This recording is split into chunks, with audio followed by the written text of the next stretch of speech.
بسم اللہ الرحمن الرحیم اللہم صلی علی محمد وعلی آل محمد رب اشرح لی صدری ویسر لی امری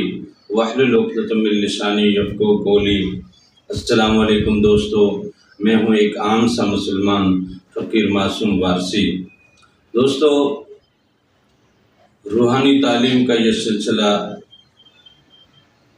اور اس سلسلے میں آپ سب کی شرکت اور پھر اس سلسلے کی شرکت کے ساتھ ساتھ اس کو اپنے دوستوں تک پہنچانے کا یہ عمل ہمارا اور آپ کا اللہ تعالیٰ قبول کرے۔ آج جس موضوع پہ بات کرنے لگے ہیں وہ عشق میں، یاری میں، محبت میں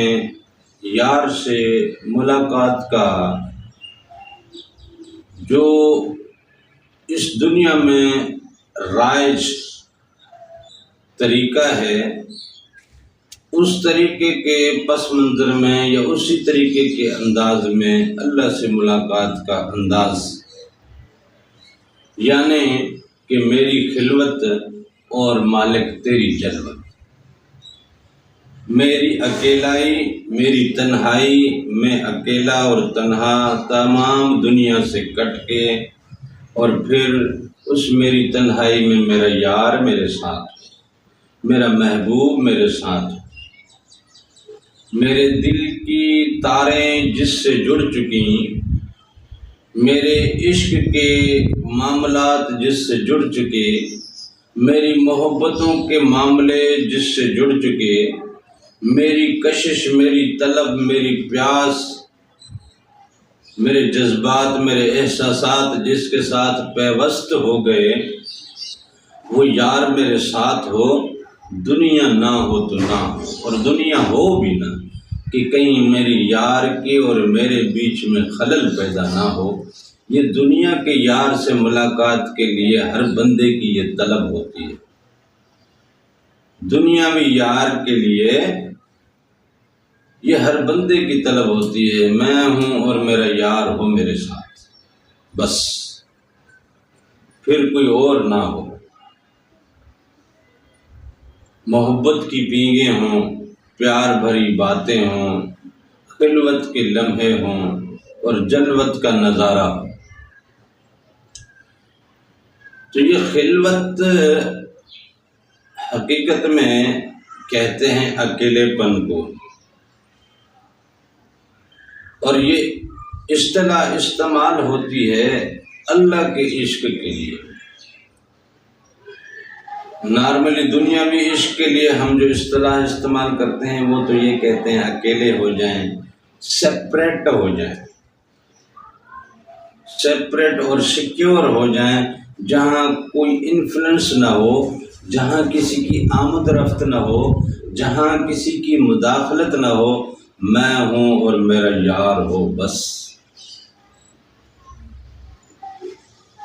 ہمیں اکیلا ہی چاہیے، تنہائی چاہیے۔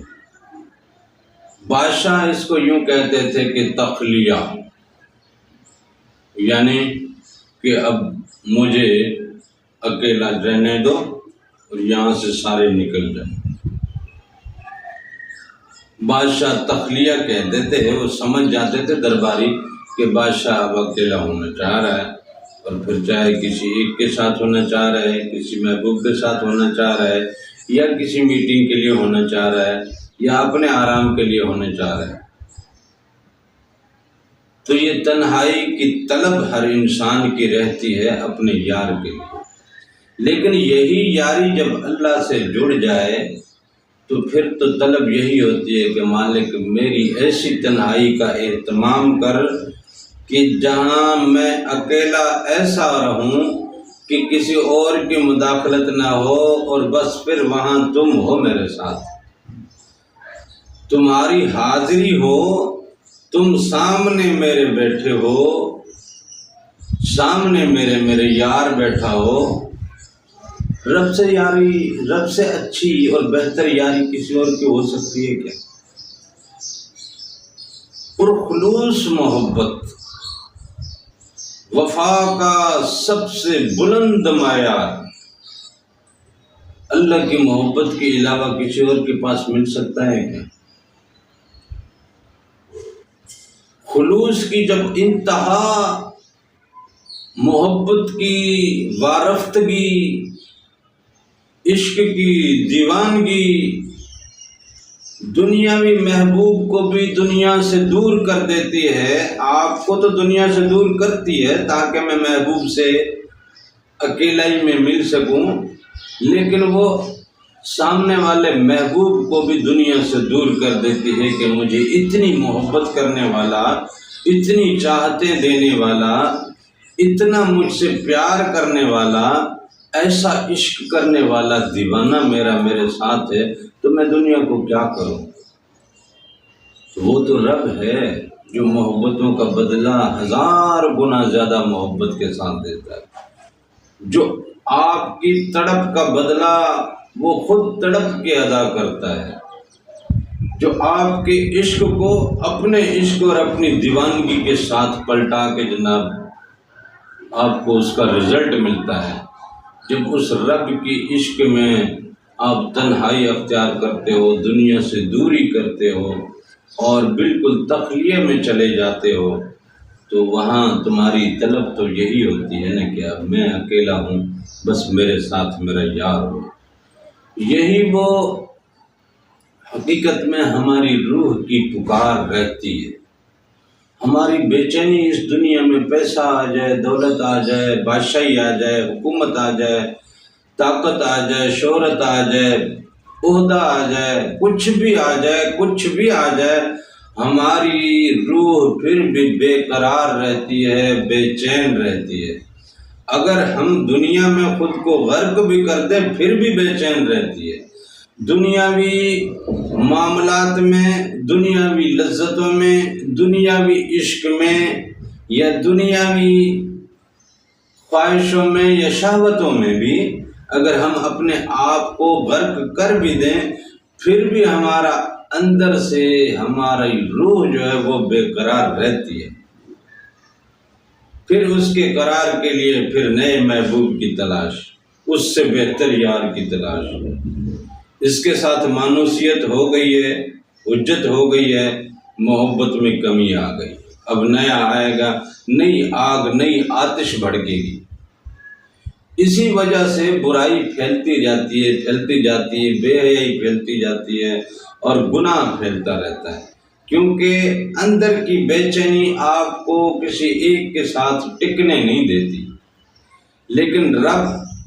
تو وہ ذات ہے جس کی روح ہمارے اندر امانتاً ہے، اب یہ بے چین ہے وہاں سے بچھڑ کے، جب یہ وہیں پہنچے گی تو یہ چین پائے گی، جب یہ وہاں چین پائے گی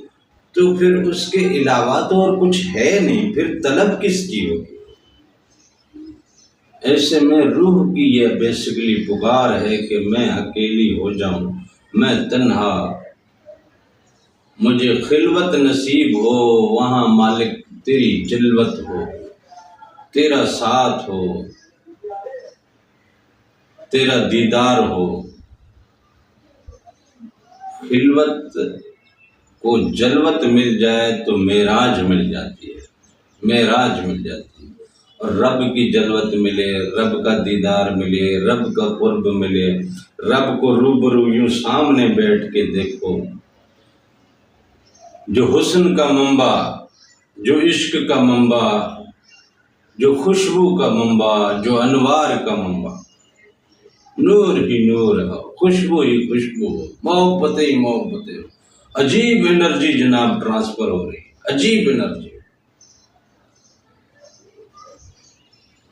کیا کیفیت ہوگی، کیا منظر ہوگا، کیا لطف ہوگا، کیا سرور ہوگا۔ یہی تڑپ ہے، یہی طلب ہے، یہی روح کی پکار ہے۔ اسی لیے ہر بندہ بے چین ہے، بے کیف ہے کہ اسے کوئی ایسی خلوت ملے کہ جہاں اس کے یار کی جلوت رہے۔